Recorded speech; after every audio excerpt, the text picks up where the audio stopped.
Hi, my name is Ken Wray. I'm the mayor of the village of Sleepy Hollow. This is going to be the first in a series of periodic reports about what the mayor is doing, what the Board of Trustees are doing, and what's going on in our village. By the time you see this, or many of you see this, we will have adopted a new budget for the fiscal year 2010-2011. We're deep in negotiations right now with our General Motors partners here, and we've got a couple of other announcements that I think are important to us all right now. On the budget itself, I think it's important to note that 2 years ago we were able to put through a budget that had a 0% increase for homeowners. Last year we were able to keep it again down to a 1.5% increase, and this year we're looking to do the same kind of thing. It's of course very difficult. It's don't have to tell anybody, it's an incredibly difficult time economically.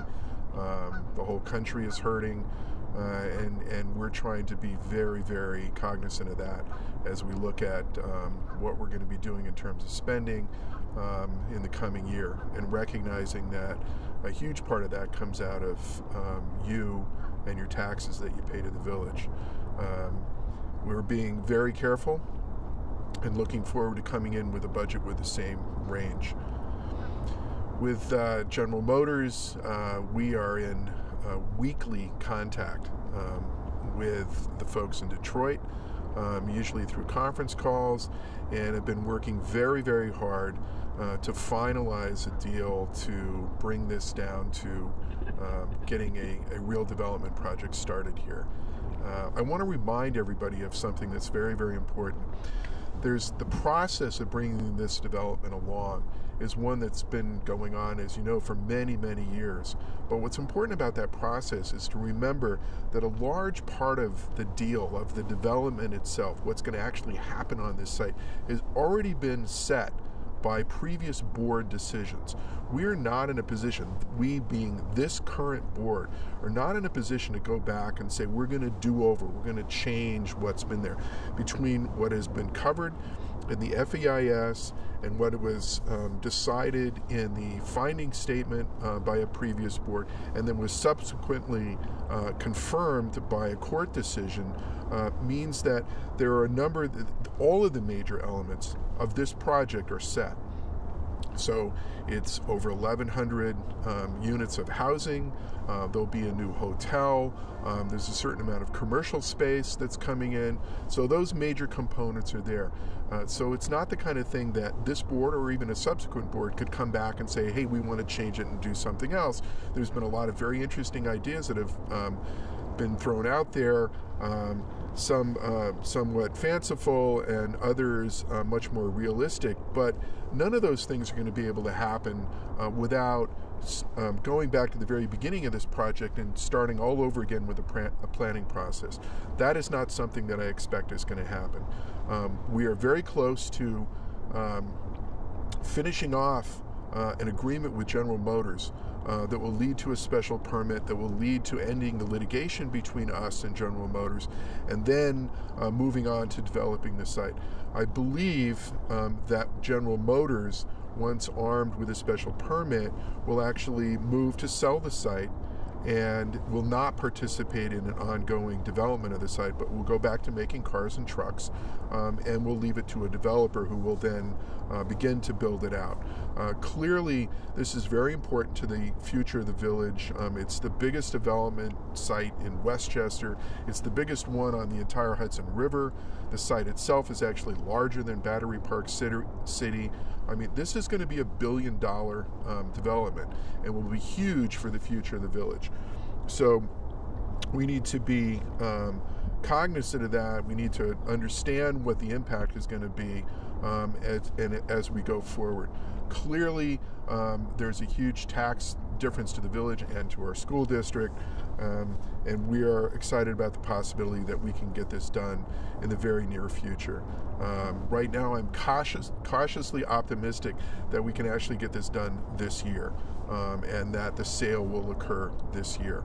So we'll see how that comes out. There's still some difficult things to nail down with General Motors, but I think we're going to get there.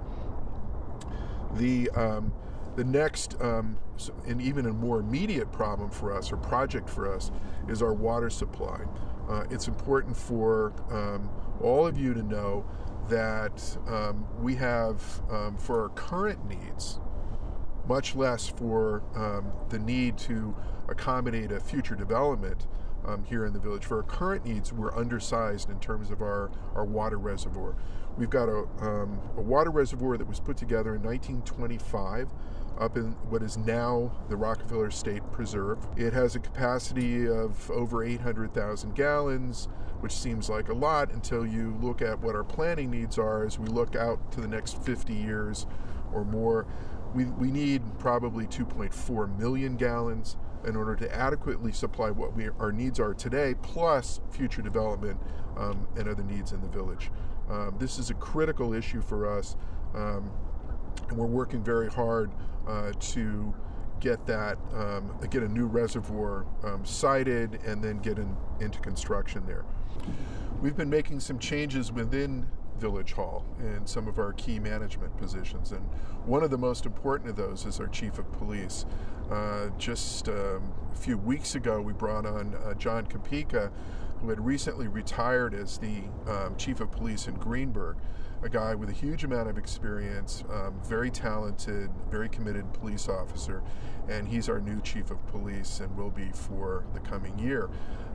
It's early, but so far I have to say we're very pleased with the work he's been doing, and I think it's something that has worked its way throughout our entire police department. We've got a lot of good men and women in our police department, and we're looking forward to the progressive moves that Chief Kopika is going to be able to make for us, and that's a real happy note for us. We're also looking forward to shortly opening our brand new senior citizen building right next to Barnard Park. This has been a long time coming. I'm not even sure how many years ago the thought first came up. It's really great to be in the position of knowing that we're about to open in just a few short weeks. The building looks fantastic. We know it's going to be a great facility for our seniors, and we're looking forward to getting people in there and getting some great programming underway.